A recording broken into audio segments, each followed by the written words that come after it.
Hi, this is Kara with the Tillamook County Pioneer. I'm here today with Christina, otherwise known as Winespring, on the X app. You can check her out. And we are here to talk about her experience at the Orpheus Parade. And I got that pronunciation correct? Yes.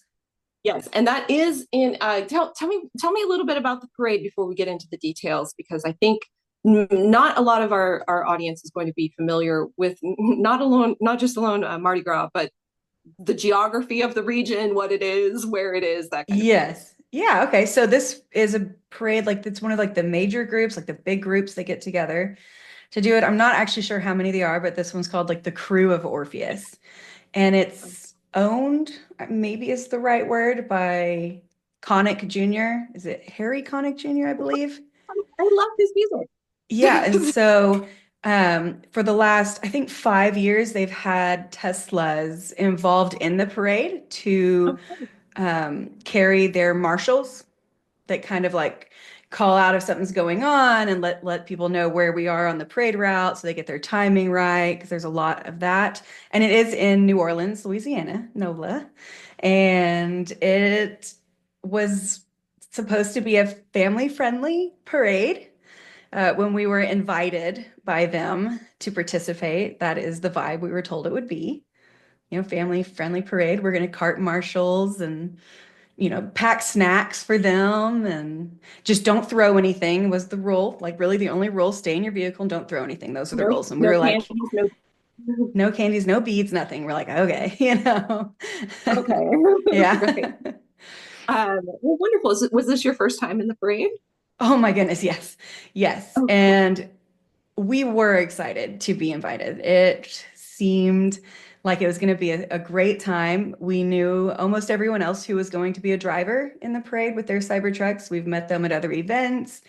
They are kind, generous, hardworking people. And um, yeah, just to be invited to participate in something like that is an honor. It is. And I that's agree. yeah, that's something that we were taking very, very seriously. We wanted to, um, I don't know, show excitement for what's happening for Mardi Gras or Lundi Gras, I think is also what it technically is because it's on a Monday. Um, Oh, yes, which yeah, makes sense. Marty is mercredi, Wednesday in French. yes, yeah, So, it makes sense. Yeah, my pronunciation is terrible. I'm so sorry. I thought it was beautiful. So, thank you. Um, so to for just to bring context into why we are conducting this interview, there has been a broader, I don't want to say concerted effort, although it's starting to appear like it's a concerted effort of vandalism and assault on Tesla owners and their property. It's happened around the nation.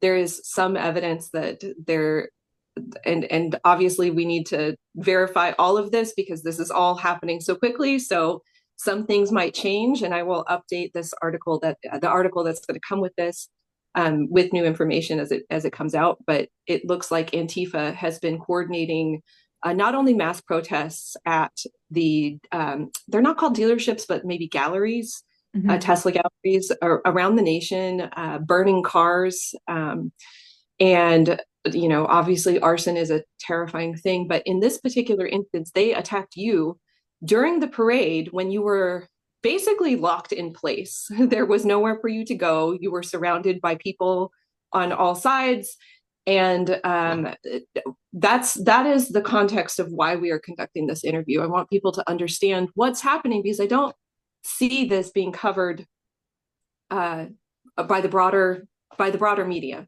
So I'm going to let you tell your story and take as much time as you need. We'll start by maybe just telling me about the parade route, and maybe how you got started, and kind of where things started to go a little sideways.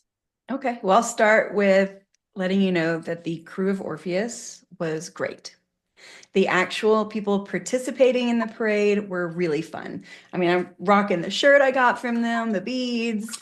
Um, they were awesome. They invited us to share food before the parade. They wanted to see the trucks, learn how to open them. People don't even know how to open the doors. It was really precious. There were a couple of comments about how, different looking it is. And, they'd love to drive it, but maybe they'd never trust a car that drives itself, like those kind of things, which is fine, like that's great. So yeah, super warm welcoming. I actually have a couple of videos of everybody dancing and enjoying themselves, and we are involved with them, and they know who we are, with the truck. Yeah, so just to throw that out there first, like the crew was neat. The people participating, the ones that are throwing the beads that were later used as weapons against us were great people. So it, I'm not laughing. I'm it laughing is. because it's horrifying. It's a little, it was, the vibe It's shift was quick. Right? And I have a live stream out on X that shows it, it shows how long we're waiting, behind, I believe we were behind float 20 or 21, far, far and away, I think is what it's called. And then as they make the corner, they had us wait for a while and they let a marching band with like the girls dancing and that kind of thing join in. And that was, fire marching band, by the way. So good. I oh my watched it. gosh. So good. I wish we could have seen more of the marching band because that's definitely always a highlight of the parades. But we had like a black van right in front of us that I think carries like hydration for them and allows them to take breaks, or if something like malfunctions, they can help them like with that coordination. So it was like the marching band, a black van, and then us. And then behind us was a tractor pulling um, a float. And these floats are magnificent. They sparkled in the sunlight, absolutely beautiful. And the tractor drivers, they're really fun people too. They are very involved in the parade, and it isn't like an honor for them to be the ones driving these tractors, which is so cool to learn this information that you don't have unless you're like kind of in the background. So like they have like these little routines that they do along the route as they get there. Like they pick up stuff off the ground, help with that, leading up to the big massive area.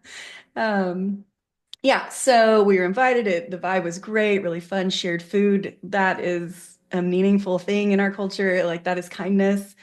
Yeah, so once we had the marching band go in front of us, that is where it started to change. It was just a few moments before that we received a message that said "Windows up" from That's other. terrifying. Yes. It was kind of like, what? So, I mean, we were like listening to Prince and Jim and Al, and we really, we did not anticipate properly. And I hope that other people pay attention to what happened to us so it does not happen to them. Like nobody deserves what happened to us to happen to them. Nobody. Like any Yeah. side, no side, And whatever, I ever. wish I don't wish that this happened to you, but I do wish that I could say that this was the first time. But I've Yeah. seen countless videos of mobs destroying Tesla vehicles with people inside of them, or trying What? to at least. Oh my goodness. So many, and this has been happening for at least 6 months. Oh my So goodness. yeah, You know, and I did not know that. yeah, So, they are I did not know. horrifying. Yeah. Obviously people key cars, and they've been targeting Teslas for quite some time, Forever. Yeah. many stickers, that kind of thing. But this was the first like coordinated, as far as I can tell, the first coordinated event within another event. So it Yeah. was a coordinated attack within a planned event, which makes it significantly different because this is not just a random assault. This was targeting Tesla owners on purpose. So um, I want you to take as much time as you need to describe what happened. I know it's probably Okay. horrifying and extremely emotional. So Yeah. don't worry about the weird pauses if we need to cut Thank something you. out. But just Okay. I'm trying not please to be tell us too what circular too and focus on the happened. timeline. It kind of No, mashes all together. yeah, circle around. We can work with it. So yeah, Okay. just say what you need to say. Okay. Okay. So we get the text message windows up, and it comes from, a car a few ahead of us. And I actually didn't immediately put it up because we hadn't made the corner yet. And I was just kind of, I think, still being hopeful. Maybe that was dramatic. But as we started getting to the corner, I just noticed looks that were abnormal from what I've personally experienced. And I decided that I should trust those in front of me that have decided to communicate that. And I put my window up. And on this live stream, you can hear the difference because you hear the loud noises outside, and then you mostly just hear the music for maybe a few moments before the boos totally take over. The booing was so loud the entire time that I mean, I did start like turning the music up inside a little bit to to try to still have a good time because not everybody was booing. Thankfully, Right. not everybody was doing lots of, thumbs up, clapping. We had lots of people come up and like, love you guys, kids, parents, and we have clips of this because of Sentry mode. Like, there were a few times when people were doing malicious attacks to us that we were kind of confused. Like, do they not know that there are cameras everywhere on this vehicle? Like, we have everything we need to see you now on camera. Plus, I'm live streaming like this. Yeah. So Well, it's just interesting that they maybe didn't know that. can I ask before we get into the details of what they did, because obviously the damage is very visible on all of these vehicles, and uh, although we won't disclose who, someone was physically assaulted Yes. and beyond the pale, obviously. So I want you to describe, if you can, and if you're able to, the the people, because and I will try to disclose everything that I've read about how these might have been coordinated. So I know who is accused of this, but I would like you to describe the people who were not only booing, but the people specifically that were attacking your vehicle. Okay. So it's very broad.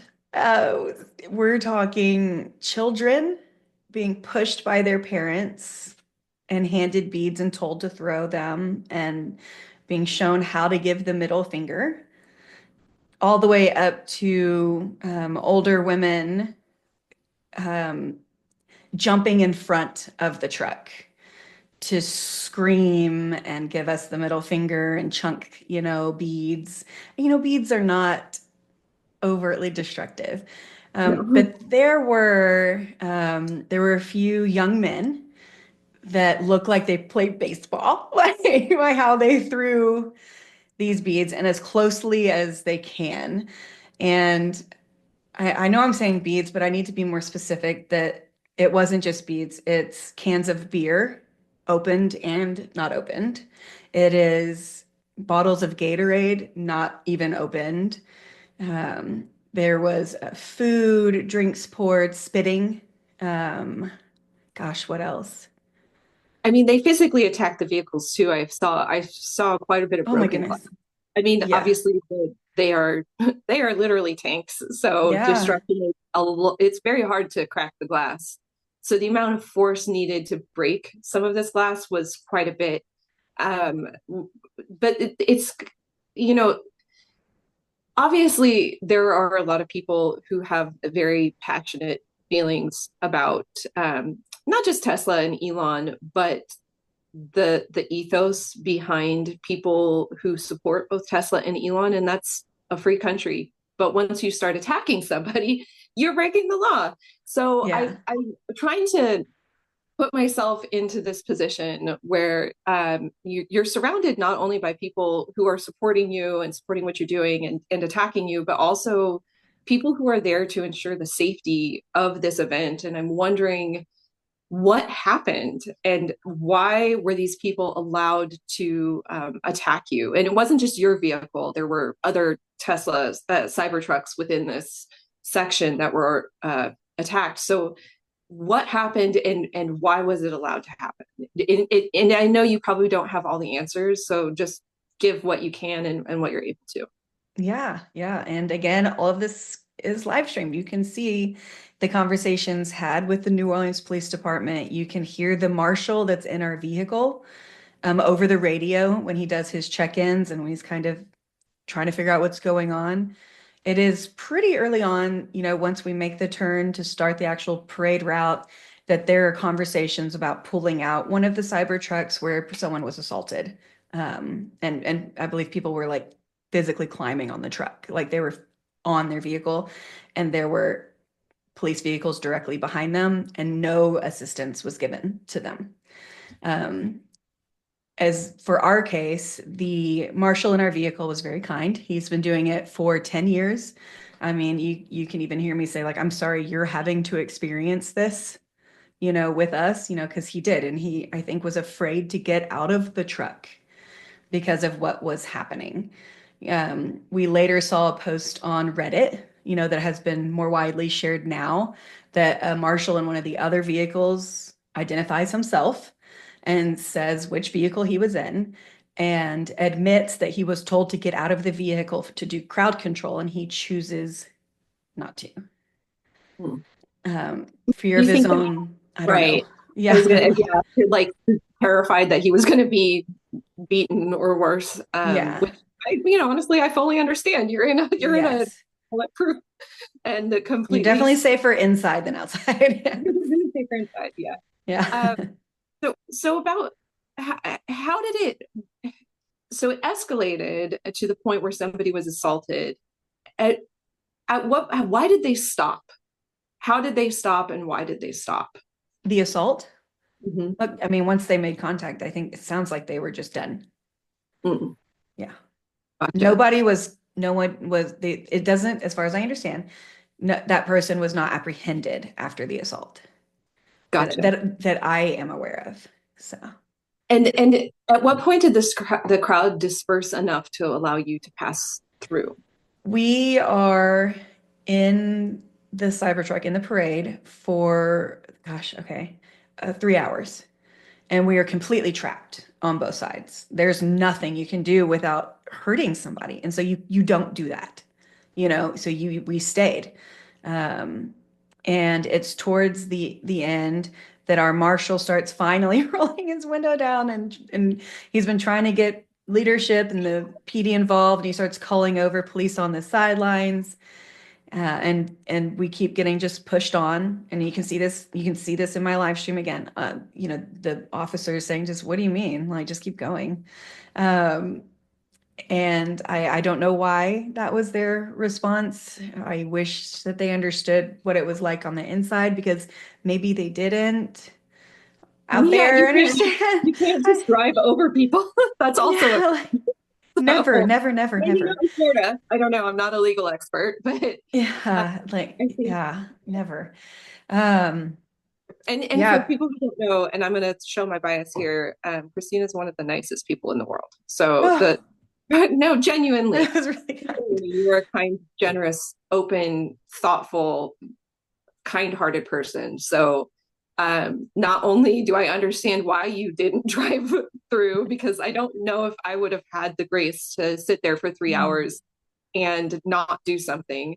Uh, but you're a good human. So Thank you. that yeah, of course. That said, can you tell me a little bit about the size of the group, about how many, and kind of like Oh, putting it spatially in mind, like so people can understand the parade route and where you were physically. Like, were you able to see some of the buildings around you? Like, were you in a business area or off a neighborhood residential street? it's kind Um, of a mix. okay. It was kind of a mix of homes and businesses.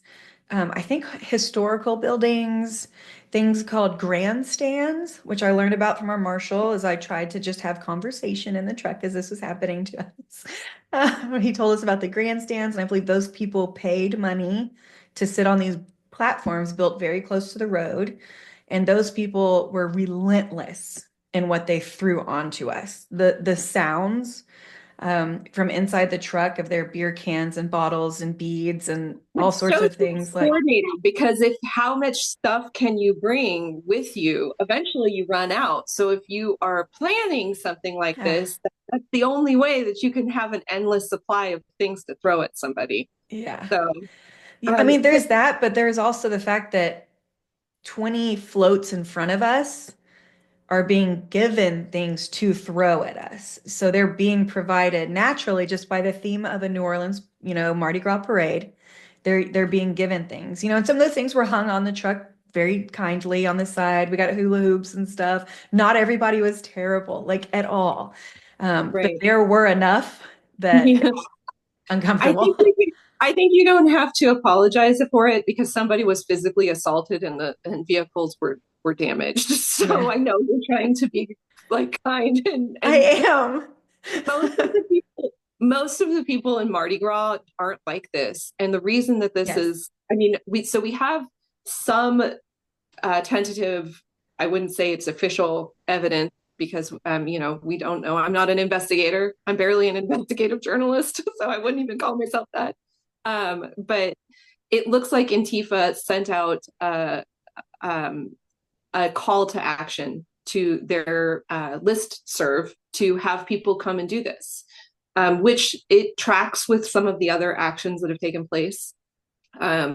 For the audience that doesn't know, Antifa is the anti-fascist group. It's kind of a catch-all group that has been around for 10 or 15 years. I can't remember exactly when they formed, but they have a wide variety of missions, and we won't go into the details of how that group is funded, but because that would eat up all of our time on this lovely free Zoom application.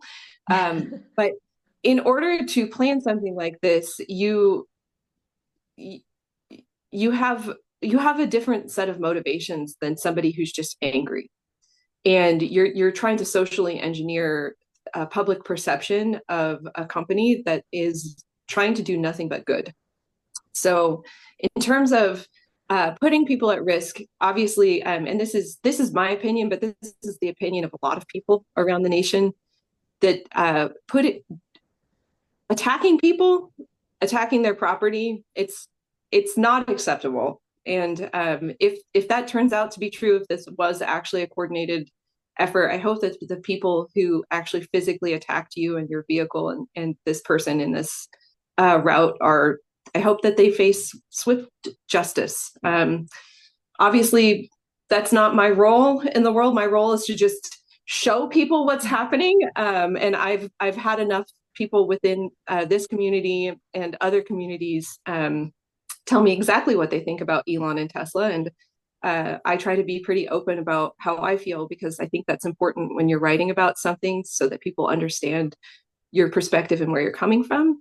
But I I want to actually kind of end this conversation first on a positive thing. Thank you for sharing this because I know that's hard to kind of relive some of that.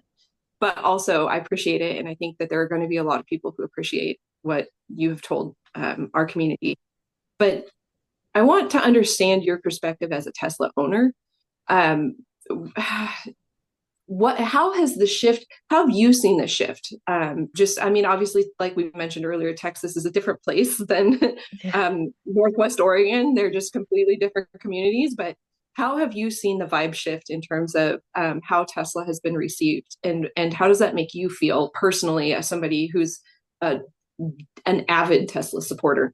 Yeah. So as far as the shift, for me, it wasn't apparent until the parade. And that could be because of where I am. I have only received awesome responses to it. And um, gosh, I really love the community I'm in, the various communities I'm a part of that aren't related to Tesla at all, and they know I have a Tesla. They know I have a Cybertruck, that I do Cybertruck focused events. So it's been wonderful. It's fun. I love it. It's great. And Beautiful. Yeah. yeah, like I think overall, almost a year of having the truck, we've maybe received like two or three like thumbs downs, which usually make us laugh because we hear that people are doing it and it's like, haha, we got one. And I think one of the best reactions I ever got was in Nevada in the mountains, and we were parked and eating outside, and we just gotten it. And someone was walking by and they looked up and they literally said, I hope I could curse on your station. But she looked at it and she goes, "What the fuck is that?" Like she had You can never. go. No, Okay, you're okay, good. She had never seen anything like it before, and we just kind of laughed. We didn't interject. We let her have her moment, and like, it was really funny. And that's the vibe we're used to. Like most people don't know what it is. They don't know how to open the door. They don't know that it's a truck. fine.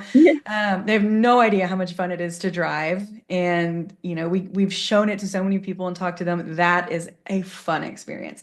Like the only negative experience I've had is this parade.